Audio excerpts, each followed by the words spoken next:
ఉత్తరాంధ్ర ప్రాంతంలో అన్నింటికంటే hot seat ఏదైనా ఉంది అంటే అది భీమిలి నియోజకవర్గమే. తెలుగుదేశం పార్టీ ఆవిర్భావం నుంచి 2004 వరకు 2 దశాబ్దాల పాటు భీమిలి సెగ్మెంట్ టీడీపీకి కంచుకోటగా ఉంది. ఆ తర్వాత 2004లో వైఎస్ఆర్ హవాతో కాంగ్రెస్ గెలవగా 2009లో చిరంజీవి వేవ్ ఉండడంతో ప్రజారాజ్యం పార్టీ ఈ స్థానం నుంచి గెలిచింది. ఇక 2014లో టీడీపీ నుంచి భీమిలిలో గంటా శ్రీనివాసరావు విజయం సాధించారు. 2019లో వైసీపీ నుంచి అవంతి శ్రీనివాస్ విక్టరీ కొట్టారు.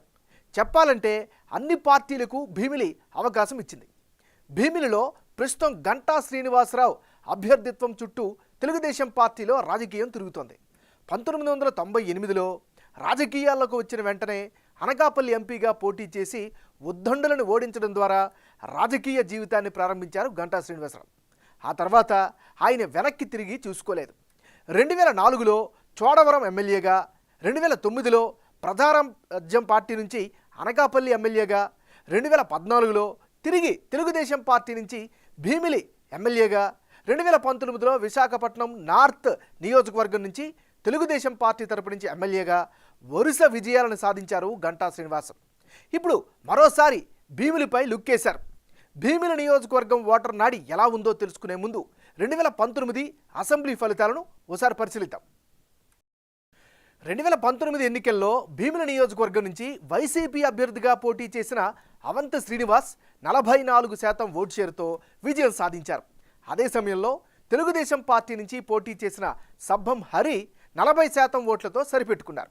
జనసేన నుంచి పోటీ చేసిన యువనాయకుడు నాగ సందీప్ 11% ఓట్లు రాబట్టారు.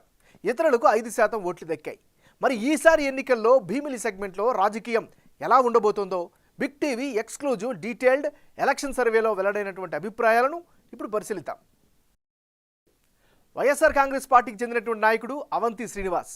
మరి అవంతి శ్రీనివాస్కి రానున్న ఎన్నికల్లో ప్లస్ అయ్యేటటువంటి అంశాలు ఏమిటి పరిశీలిస్తే, జగన్ క్యాబినెట్లో మంత్రిగా పనిచేసినటువంటి అనుభవం ఖచ్చితంగా ఈయనకు ఉపయోగపడుతుంది. మరోవైపు రాష్ట్ర వ్యాప్తంగా పెద్ద నాయకుడిగా కూడా ఆయనకైతే పేరు కనిపిస్తోంది. మరీ ముఖ్యంగా పార్టీ పరంగా కేడర్లో కూడా మంచి గుర్తింపు అయితే స్థానికంగా కనిపిస్తోంది. మరీ ముఖ్యంగా జగన్ ప్రభుత్వం పాటిస్తున్నటువంటి పథకాలపైన పెద్ద ఆశలైతే ఈయన పట్ల కనిపిస్తోంది. ఇది అవంతి శ్రీనివాస్కి సంబంధించినటువంటి పాజిటివ్ ఫ్యాక్టర్స్. మరి ఈయనకుండే మైనస్ పాయింట్స్ ఏంటో కనుక పరిశీలిస్తే, భీమిలిలో అనుకున్నంత అభివృద్ధి జరగకపోవడం ప్రధానమైనటువంటి మైనస్గా చెప్పుకోవచ్చు. ఇక జనంలో అయితే మాత్రం నెగిటివ్ ఇమేజ్ కూడా రాను రాను పెరుగుతూ వస్తుంది. సో అది కూడా మరో మైనస్గా చెప్పుకోవచ్చు. భీమిలి నియోజకవర్గంలో రోడ్లు అయితే చాలా అధ్వానంగా ఉన్నాయి, వాటిని డెవలప్ చేయలేకపోయారు అనేటటువంటి అపవాదం అయితే ఈయన పట్ల కనిపిస్తోంది.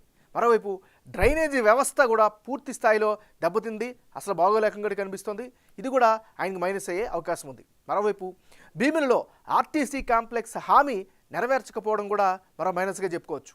ఇక సెగ్మెంట్లో ఉపాధి ఉద్యోగ అవకాశాలు లేకపోవడం కూడా మరో పెద్ద మైనస్గా చెప్పుకోవచ్చు. ఇది అవంతి శ్రీనివాస్కి సంబంధించినటువంటి ప్లస్లు మైనస్లు. తెలుగుదేశం పార్టీకి చెందినటువంటి నాయకుడు గంటా శ్రీనివాసరావు. మరి గంటా శ్రీనివాసరావుకి ఈ నియోజకవర్గంలో ఉండేటటువంటి అనుకూలమైనటువంటి ఫ్యాక్టర్స్ ఏంటి పరిశీలిస్తే, ఆయన ఎక్కడ పోటీ చేసినా గెలిచేలా వ్యూహాలు రచించడంలో దిట్ట అనేటువంటి పేరుంది కాబట్టి అదే ఆయనకి అడ్వాంటేజ్ అయ్యే అవకాశం ఉంది. మరోవైపు 2014లో భీమిలిలో ఆయన గెలవడం ద్వారా స్థానికంగా ఆయన అయితే పట్టునైతే సాధించుకోగలిగారు. అది కూడా అడ్వాంటేజ్ అయ్యే అవకాశం ఉంది. మరోవైపు తెలుగుదేశం పార్టీ కేడర్లో ఈయన పట్ల మంచి అభిప్రాయం ఉంది, పట్టు కూడా ఈయన సాధించుకోగలిగారు. ఇది గంటా శ్రీనివాసరావుకు ఉండేటటువంటి అనుకూలమైన అంశాలు. మరి ఈయనకుండే మైనస్ పాయింట్స్ ఏంటి ఈ నియోజకవర్గ పరంగా చూస్తే, నియోజకవర్గాల్ని తరచూ మారుస్తూ ఉండడం ఈయనకి ప్రధానమైనటువంటి మైనస్గా చెప్పుకోవచ్చు. మరోవైపు గంటాకు టిక్కెట్ ఇస్తే స్థానికంగా ఉన్నటువంటి రాజాబాబు సపోర్ట్ చేస్తారా లేదా అనేటటువంటి అనుమానం కూడా వ్యక్తమవుతుంది. ఇది గంటా శ్రీనివాసరావుకి ఉండేటటువంటి ప్లస్లు మైనస్లు. తెలుగుదేశం పార్టీకే చెందినటువంటి నాయకుడు కోరాడ రాజాబాబు. మరి కోరాడ రాజాబాబుకు భీమిలి నియోజకవర్గంలో అనుకూలమైనటువంటి అంశాలు ఏమిటి? పార్టీ కష్టాల్లో ఉన్నప్పుడు అంటి పెట్టుకుని ఉన్నారు. ఇది ఖచ్చితంగా రాజకీయంగా కలిసి వచ్చేటువంటి అంశం. భీమిలిలో టీడీపీ ఓడిపోయినా పార్టీ కార్యక్రమాల్లో కీలకంగా వ్యవహరించారు, కార్యక్రమాల్ని చేసుకుంటూ వస్తున్నారు. ఇది ఆయనకి అనుకూలమైన అంశం. మరోవైపు గ్రౌండ్లో నిత్యం యాక్టివ్గా ఉండడం కూడా ఆయనకి ప్రధానమైనటువంటి ప్లస్. బాబు షూరిటీ భవిష్యత్ గ్యారంటీ ప్రోగ్రామ్ని చాలా బాగా నిర్వహించారు. ఇది కూడా ఆయనకి ప్లస్ పాయింట్గా చెప్పుకోవచ్చు. ఇక పార్టీ కేడర్కు అందుబాటులో ఉండడం కూడా కోరాడ రాజాబాబుకు కలిసి వచ్చే అంశాలు. మరి ఈయనకు ఉండే మైనస్ పాయింట్స్ ఏమిటి పరిశీలిస్తే ప్రధానంగా గంటా శ్రీనివాసరావు లాంటి బలమైన నాయకుడు పోటీకి రావడం ప్రధానమైనటువంటి మైనస్గా చెప్పుకోవచ్చు. ఇంకొక విషయం, టికెట్పై క్లారిటీ ఇవ్వకపోవడం కూడా మరో నెగిటివ్ ఫ్యాక్టర్గా చెప్పుకోవచ్చు. ఇక జనసేన పొత్తులో టికెట్ ఆ పార్టీకే వెళ్తుంది అనేటటువంటి ప్రచారం కూడా వినిపిస్తుంది.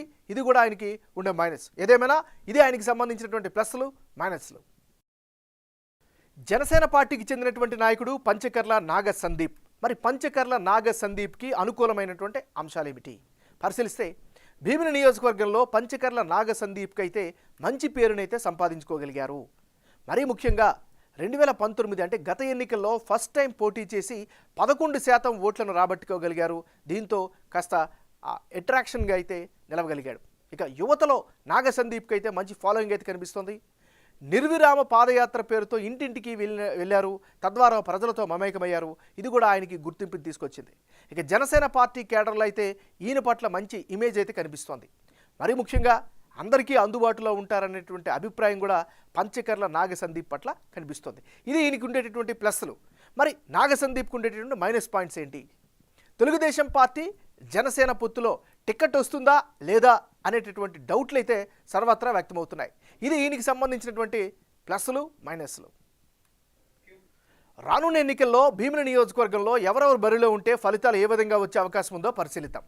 ముందుగా అవంతి శ్రీనివాసరావు వర్సెస్ కోరాడ రాజాబాబు, వీళ్ళిద్దరి మధ్య గనక బరిలో పోటీ గనక జరిగితే, అంటే ఇప్పటికిప్పుడు భీమిలి సెగ్మెంట్లో ఎన్నికలు జరిగితే వైసీపీ అభ్యర్థిగా బరిలో ఉండే అవంతి శ్రీనివాస్కు 42% ఓట్లు, టీడీపీ అభ్యర్థి రాజాబాబుకు 43% ఓట్లు, ఇతరులకు 5% ఓట్లు వచ్చే ఛాన్సెస్ ఉందని బిగ్ టీవీ సర్వేలో తెలుస్తోంది. మొత్తంగా భీమిలిలో టీడీపీ వైపు వేవ్ ఉన్నట్లుగా సర్వేలో ప్రజల అభిప్రాయంగా వెల్లడైంది. ఇప్పటికిప్పుడు భీమిలిలో ఎన్నికలు జరిగితే ఎడ్జ్ అయితే మాత్రం తెలుగుదేశం వైపు కనిపిస్తోంది. అవంతి శ్రీనివాసరావు వర్సెస్ గంటా శ్రీనివాసరావు, వీళ్ళిద్దరు కనుక తలపడితే గురు శిష్యుల్లో విజయం గురువు వైపే ఉండే అవకాశాలున్నాయని బిగ్ టీవీ సర్వేలో తెలుస్తోంది. అవంతి శ్రీనివాస్కు 39% ఓట్లు, గంటాకి ఏకంగా 57% ఓట్లు, ఇతరులకు 4% ఓట్లు దక్కే ఛాన్సెస్ కనిపిస్తున్నాయి. నిజానికి అవంతి శ్రీనివాస్ను రాజకీయాల్లోకి తీసుకొచ్చిందే గంటా శ్రీనివాసరావు. వీరిద్దరూ కాంగ్రెస్, టీడీపీ, ప్రజారాజ్యం పార్టీలో కలిసి పనిచేశారు. గత ఎన్నికల టైంలో అవంతి చివరి క్షణంలో వైసీపీలోకి వెళ్ళి భీమిలి టికెట్ సాధించి గెలిచారు. అటు గంట తెలుగుదేశం పార్టీలో విశాఖ నార్త్ టికెట్ తీసుకుని గెలిచారు. ఇప్పుడు గంట భీమిలికి గనక వస్తే గురు శిష్యుల యుద్ధం ఎలా ఉంటుందో అన్న ఉత్కంఠ అయితే సర్వత్రా కనిపిస్తోంది.